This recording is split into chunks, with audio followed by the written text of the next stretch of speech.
Harihara Veeramallu makers తాజాగా మాట వినాలి అనే ఫస్ట్ సాంగ్ను రిలీజ్ చేసి మ్యూజికల్ ప్రమోషన్ షురూ చేశారు. అయితే ఈ సాంగ్కి ఆడియన్స్ నుంచి మిక్స్డ్ రెస్పాన్స్ వస్తోంది. మాట వినాలి గురుడా మాట వినాలి అంటూ సాగిన ఈ పాటను పవర్ స్టార్ పవన్ కళ్యాణ్ స్వయంగా ఆలపించారు. జానపద శైలిలో ఎంఎం కీరవాణి ఈ గీతానికి ట్యూన్ చేయగా పెంచల్ దాస్ సాహిత్యం రాశారు. అయితే ఈ పాట ఏమంత గొప్పగా లేదని నెటిజన్లు సోషల్ మీడియాలో కామెంట్లు చేస్తున్నారు. మ్యూజిక్ బాగానే ఉంది కానీ ఎందుకనో అంతగా ఆకట్టుకోలేదని అంటున్నారు. మంచి లిరిక్స్ కూడా పడలేదంటున్నారు.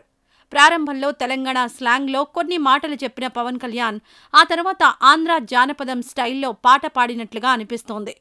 ఆయన చేతిలో కంజర పట్టుకుని కొన్ని సింపుల్ స్టెప్పులు కూడా వేశారు. అయితే కొరియోగ్రఫీ ఎవరు చేశారో తెలియదు కానీ పవన్ను సోషల్ మీడియాలో ట్రోల్ చేసే స్టెప్ను రిపీట్ చేసినట్లుగా యాంటీ ఫ్యాన్స్ కామెంట్లు పెడుతున్నారు. ఇది పాటలా అనిపించడం లేదని, పవన్ మాట్లాడినట్లే ఉందని అంటున్నారు. తెలుగులో కంటే ఇతర భాషల్లో ఈ పాట ఇంకా బెటర్గా ఉందని మరికొందరు అంటున్నారు. అన్ని భాషల్లోనూ పవన్ స్వయంగా పాడి వినిపించడం గమనార్హం. ఇక వీరమల్లును మార్చి 28న థియేటర్లలోకి తీసుకురావాలని మేకర్స్ పక్కాగా ప్లాన్ చేస్తున్నారు.